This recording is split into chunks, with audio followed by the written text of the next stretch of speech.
Hi friends, welcome back to my channel, and hello if you're new. Today I got a full-ass script because we are doing the history of Claire's accessories. They might be going out of business, they might not be, but I thought we'd just do kind of a deep dive of it, and yeah, all my sources will be down below. Please remember to hit that subscribe button, check out any of my other videos after you watch this one if you like this video, because that helps a lot, and yeah, other links down below, Instagram, eBay, PO Box. Yeah, let's go ahead and get started.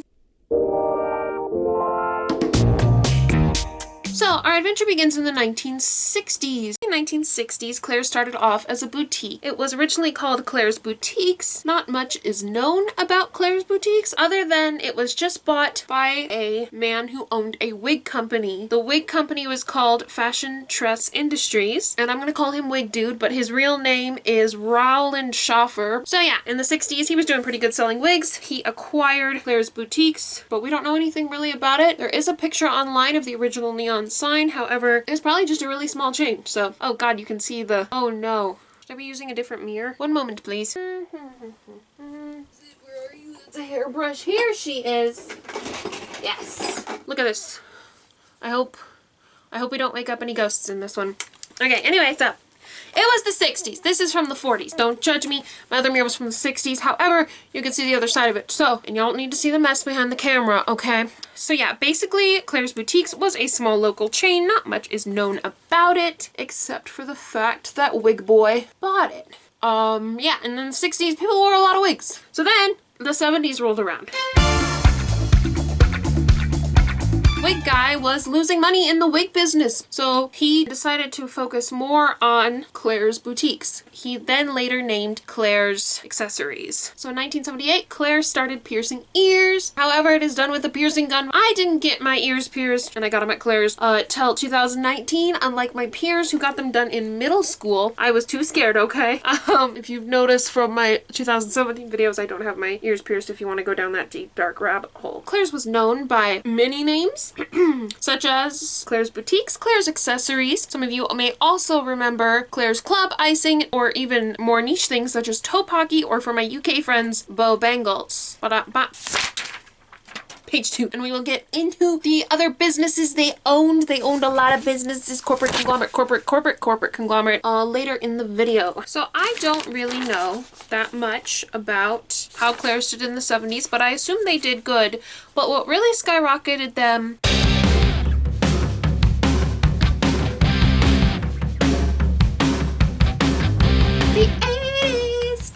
the 1980s. Oof. It was all about accessorizing, right? Like, it was, like, totally bitchin' for, like, sure. Like, if you didn't have accessories, like, barf out, gave me with a spoon!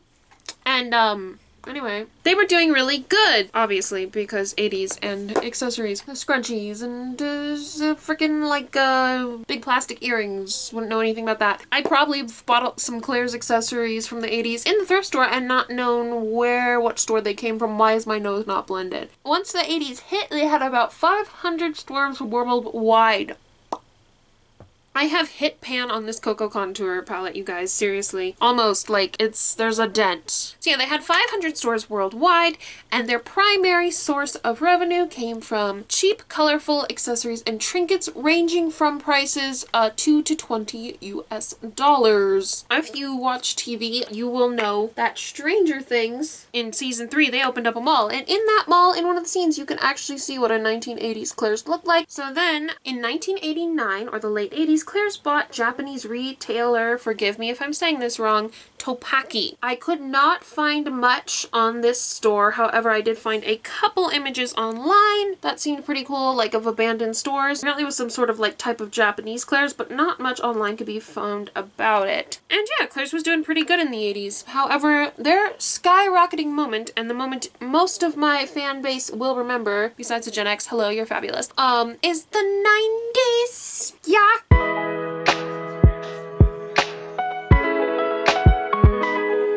Talk about the 90s much. Why? Because I'm a hair metal fan. So anyway, I have dog go bark Sorry. So, heading into the 1990s, with Claire's acquisition of Topaki in 1989, they bit off a little more than they could chew. So they were like a little freaked out. They were like, guys, that was a little expensive. You shouldn't have bought that. What saved them and helped them stabilize themselves in the 90s was the computer. Yes, the computerized cash register allowed for digital organizing, cataloging, all that sort of stuff, and helped prevent theft and keep things more organized. So, continuing through the 90s. The computerized cash register, as I said, helped them out, and also with the fact that they were exploding in the 90s. With opening other stores, they also acquired a lot of different stores. Oh, by the way, this is a camera. It's a digital camera. And this makeup palette does not stop there. We have a paste powder that I'm not gonna put on, and we have the whole thing right there. The whole look. So, yes. In the mid to late 90s, with their expansion of other stores, Claire's acquired bow bangles and the icing. Wow, why is it kind of giving though? Low-key. This little tiny blue, like right here, is kind of giving. So anyway, the tiny mirror. It's so tiny. So they acquired bow bangles. I could not find anything besides, of course, the one or two mentions of it, but there was no pictures, nothing really of this small chain. In the 90s, they also acquired something called the icing, and the girlies who grew up in the 2000s remember this as the adult Claire's, and probably the millennials remember it as the cool Claire's. I remembered it as the adult Claire's. Few very remain, and I think with this current liquidation of stores, icing is going to be no more. Look how pretty this is. Purple shimmer. Because Claire's is purple. By the end of the 90s, Claire had about 1,000 stores in operation. And I am unsure when it opened, but I assume the 1990s to early 2000s. With the rise in kawaii culture, there was a Claire's located on Harajuku Street. So there is a connection to kawaii culture there. Not Harajuku Street, I call it that. Takashita. I went to Japan, I should know this. Takashita Street. Forgive me for not pronouncing that correctly. And in the late 1990s, Claire's also snatched up lots of other competitors, stores purchasing knickknacks, accessories, ones you've probably forgotten. So yeah, stuff I couldn't find, very, very niche stores. So yeah, anyway, now that I look like Y2K, let's do it.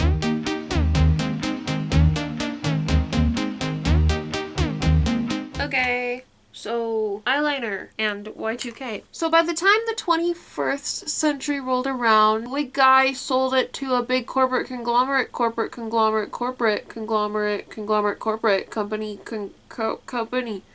thingy. And yeah, they bought it because he was like 70. So, the early 2000s were pretty good for Claire's. They had about how many stores? 3,000 stores, not 2,000 stores. We're talking about the early 2000s. And yeah, they were doing good. Who else remembers going to Claire's and looking at the flip phone accessories they had? Because I remember those. I'm not old, okay? Stop.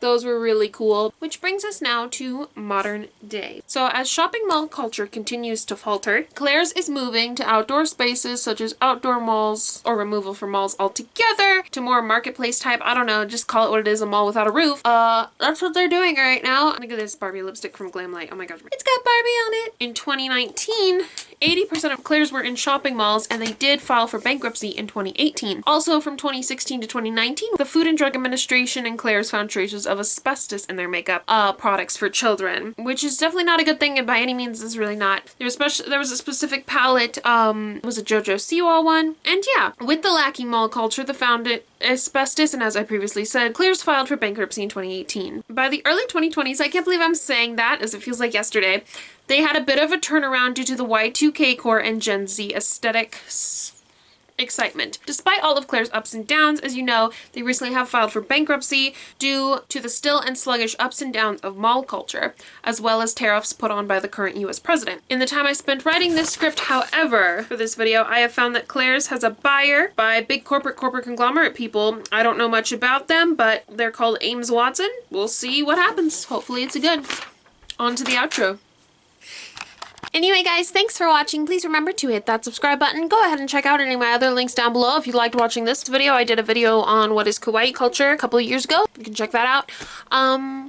Yeah, Instagram, PO Box, eBay, all that stuff's down below. Go watch another one if you like this one. Comment, like, subscribe. Love you guys.